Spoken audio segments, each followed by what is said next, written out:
Hi, I'm Sharon, and today I'm here to talk to you about how to take the blame out of a conflict. Do you ever have a conflict with your spouse and later end up thinking something like, if my partner would just stop doing XYZ, then all of this wouldn't happen? If you think you haven't thought or said something along those lines, I'd actually go back and really consider it, because we all do this on some level.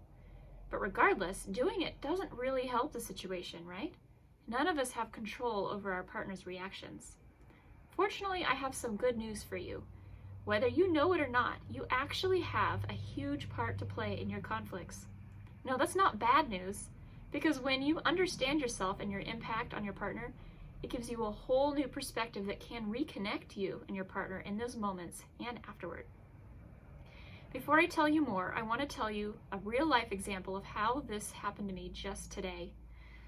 This morning I was getting dressed for the day when my 3 boys played downstairs. All of a sudden I heard a sound that had me rushing towards my bedroom door.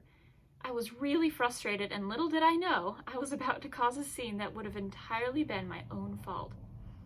Now, before I tell you what happened next, I want to give you some quick context.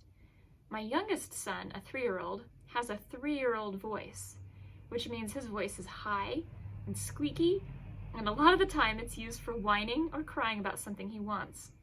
That's just how it goes for a 3-year-old, right? So what I heard this morning was a shriek. There are generally only 3 reasons for this type of sound. He could be hurt, one of his brothers is antagonizing him, or he's about to have a tantrum. The high-pitched noise I heard said to my brain, he's about to flip out, and if I don't get down there right now, this could be a huge problem. The sound itself was really short. When it hit my ears, though, I immediately felt my chest tighten, my pulse started racing, and I felt growing frustration as my legs instinctively moved me towards the door. I was about to rush downstairs and gruffly say to my children, "What is going on down here?" But as I was halfway through the door, I heard another sound that stopped me dead in my tracks. I heard the sound again and realized it was him laughing. Immediately, my body relaxed. I quietly tiptoed back because there's no way I'm going to interrupt my boys telling jokes and making each other laugh. What does this story have anything to do with conflict? Well, quite a lot, actually. The physical process we go through when we see or hear something has a huge impact on our reaction. There are several steps our bodies go through in this process that often go overlooked.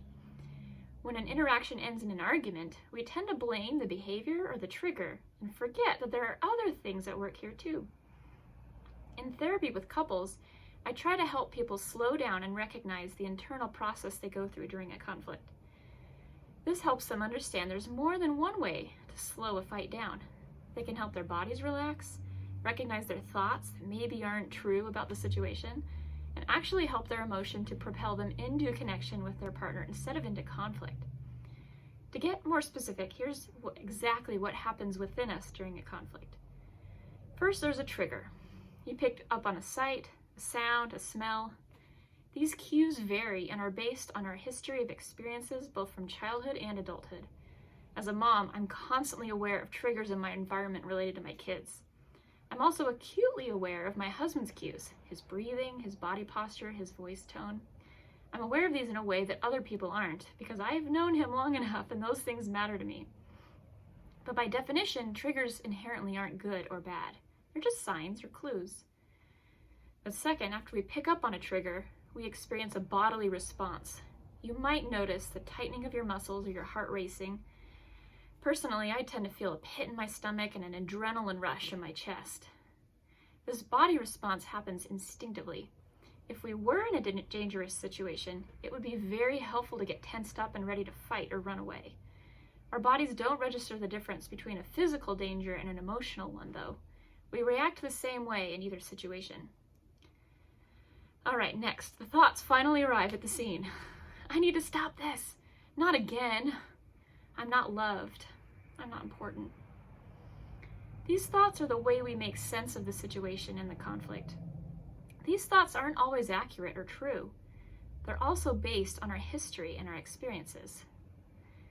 All right, finally the action. Now, as you might imagine, we're all set up here for a behavior. Okay, if your body's tense and you're thinking, I'm not important, what would you do? Some common reactions here are to criticize, blame, tell your partner not to do whatever the trigger was, shut down, numb out, walk away. Often by this time, your partner is already aware that something is happening. Whatever your body is doing is likely starting to cue or trigger your partner. Then your partner's reactions could either fuel your sense of danger or soothe you. Most often, these conflicts happen quickly enough that both partners get caught in this dance of alternately reacting to each other's cues. If neither of them can recognize this as a pattern, or can name it or call it out, this dance will become faster and more difficult for both partners. Recognizing these conflicts as a series of interactions that start as a trigger and lead to a body reaction and behavior helps us take the blame out of conflicts. It gives us the opportunity to slow down, check in with ourselves about the trigger we're seeing, recognize our own thoughts about the situation, and respond in a different way.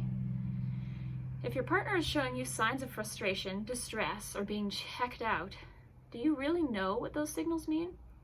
Could there be an experience in your past that leads you to jump to the worst conclusions about this? Are you able to slow down and gently check in about those conclusions to see if you're right?